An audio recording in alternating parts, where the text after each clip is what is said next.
रसूल करीम सल्लल्लाहु अलैहि वआलैहि वसल्लम सहाबा कराम से अक्सर तौर पर जो बातें किया करते थे, उनमें से एक बात यह भी थी कि तुम में से किसी ने कोई ख्वाब देखा है? फिर जो चाहता अपना ख्वाब बयान करता। रसूल करीम सल्लल्लाहु अलैहि वआलैहि वसल्लम ने एक रोज़ खुद सुबह के वक्त फरमाया, आज मेरे पास दो आदमी आए और मुझे उठा कर कहा, आप हमारे साथ तशरीफ़ ले चलें। मैं उनके साथ चल दिया।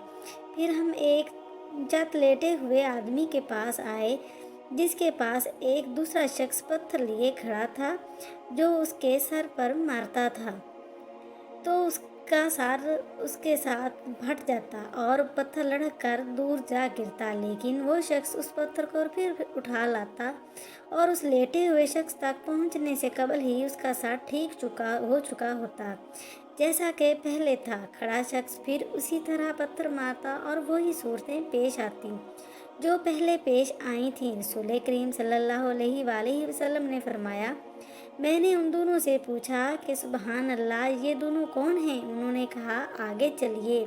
हम आगे बढ़े और एक ऐसे शख्स के पास पहुँचे जो पीठ के बल लेटा हुआ था, जबकि एक दूसरा शख्स उसके पास लोहे का आंकड़ा लिए खड़ा था और उसके चेहरे के एक तरफ आता और उसके एक जबड़े, नाक और आँख की गद्दी तक चीरता।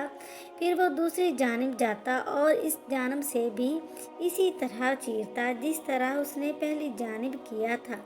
वो अभी दूसरी जानिब से फारग ही नहीं होता था कि पहली जानिब अपनी सही हालत में लौट आती।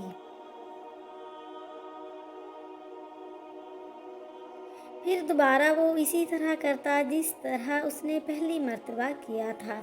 इसी तरह ये सिलसिला बराबर जारी रहा। मैंने कहा, सुबहान अल्लाह, ये दोनों कौन हैं? उन्होंने कहा, आगे चलिए। चुनाचे हम आगे चले। फिर एक तनूर जैसी चीज़ पर आए और उसमें झांका तो उसमें कुछ बरहना मर्द और औरतें थीं और उनके नीचे से आग की लिपट आती थी। जब आग इन्हें अपनी लपेट में लेती तो वो चिल्लाने लगते। रसूल मुअज़्ज़म सल्लल्लाहु अलैहि वसल्लम ने फरमाया कि मैंने उनसे पूछा कि ये लोग कौन हैं? उन्होंने कहा, आप आगे चलिए। चुनाचे हम आगे बढ़े और एक नहर पर आए जो खून की तरह सुर्ख थी और इस नहर में एक शख्स तैर रहा था, जबकि नहर के किनारे एक दूसरा शख्स खड़ा था।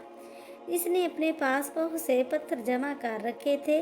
जब तैरने वाला तैरता हुआ उसके पास पहुंचता तो अपना मुंह खोल देता और वो उसके मुंह में पत्थर डाल देता। रसूल करीम सल्लल्लाहु अलैहि वसल्लम ने फरमाया, मैंने उनसे पूछा कि ये कौन लोग हैं? उन्होंने कहा, आगे चलिए। चुनाचे फिर हम आगे बढ़े और एक निहायत बदसूरत आदमी के पास पहुँचे। उसके पास आग जल रही थी और वो उसे जला रहा था और वो उस आग के चारों तरफ दौड़ता था।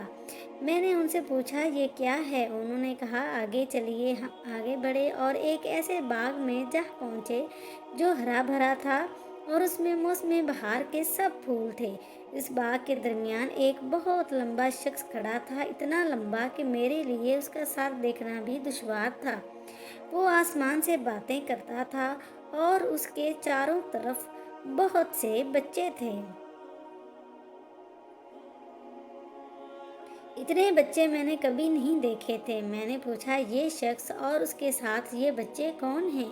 उन्होंने कहा, आगे चलिए। फिर हम आगे बढ़े और एक अजीमो शान और खूबसूरत दरख्त देखा कि उससे पहले हमने ऐसा दरख्त कभी न देखा था। उन्होंने कहा, उस पर चढ़ जाइए। हम उस पर चढ़ गए और एक ऐसा शहर दिखाई दिया जिसकी इमारतें सोने और चांदी की ईंटों से बनी हुई थीं। हम शहर के दरवाजे पर आए और उसे खुलवाया और अंदर दाखिल हुए।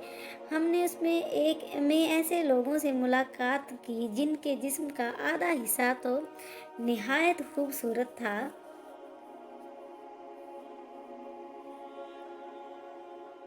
और दूसरा आधा हिस्सा निहायत बदसूरत। चुनाचे मेरे साथियों ने उनसे कहा कि जाओ और उस नहर में कूद जाओ। ये नहर निहायत उम्दा और चौड़ी थी। उसका पानी इंतहाई सफ़ेद था और लोग उसमें कूद गए اور پھر ہمارے پاس لوٹ کر آئے تو ان کا پہلا عیب جا چکا تھا اور ان کی بدصورتی خوبصورتی میں تبدیل ہو چکی تھی۔ میرے ساتھیوں نے مجھ سے کہا، یہ جنت عدن ہے اور یہ آپ کا مقام و ٹھکانہ ہے۔ رسول کریم صلی اللہ علیہ وآلہ وسلم نے فرمایا، میری نظر اوپر کی طرف اٹھی تو سفید بادل کی طرح ایک محل اور نظر آیا۔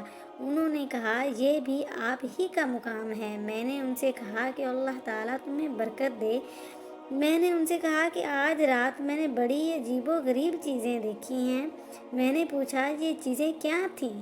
انہوں نے کہا، پہلا شخص جس کا سر کچلا جا رہا تھا، یہ وہ شخص ہے جو قرآن سیکھتا اور اسے چھوڑ دیتا تھا اور فرض نماز کو ترک کر کے سو جاتا تھا، اور وہ شخص جس کا جبڑا، ناک اور آنکھ گدی تک چیری جا رہی تھی، یہ وہ شخص ہے جو صبح اپنے گھر سے نکلتا اور جھوٹی خبر تراشتا جو دنیا میں پھیل جاتی، اور وہ ننگے مرد اور عورتیں جو تنور میں آپ نے دیکھے وہ زناکار مرد اور عورتیں تھیں، اور وہ شخص جو نہر میں تیر رہا تھا اور اس پتھر اس کے منہ میں دیا جاتا تھا وہ سود خور تھا، اور وہ بدصورت شخص جو آگ کے کنارے آگ بھڑکا رہا تھا وہ جہنم کا مالک دروغہ تھا، اور ان کے گرد جو لڑکے جمع تھے وہ فطرت پر مرے ہوئے تھے۔ کچھ لوگوں نے اس موقع پر رسول کریم صلی اللہ علیہ وآلہ وسلم سے پوچھا، مشرکین کے بچے بھی اس میں داخل ہیں؟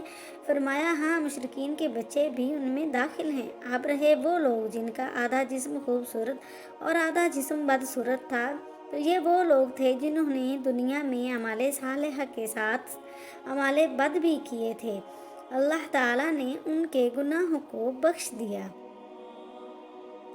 اس طویل حدیث سے معلوم ہوا کہ جو شخص اپنے نفس کو گناہ اور نافرمانی کے کاموں میں مشغول رکھتا ہے، اس کے لیے دنیا میں ذلت و رسوائی کے ساتھ ساتھ آخرت میں بھی ذلت اور رسوائی اور ہلاکت ہے۔ لہٰذا ہم سب کو چاہیے کہ اپنے نفس کو گناہ اور نافرمانی والے کاموں سے بچائیں، نیک اور اچھے کاموں میں مشغول رکھیں، تاکہ ہماری دنیا اچھی ہونے کے ساتھ ساتھ آخرت بھی اچھی ہو جائے۔ آمین۔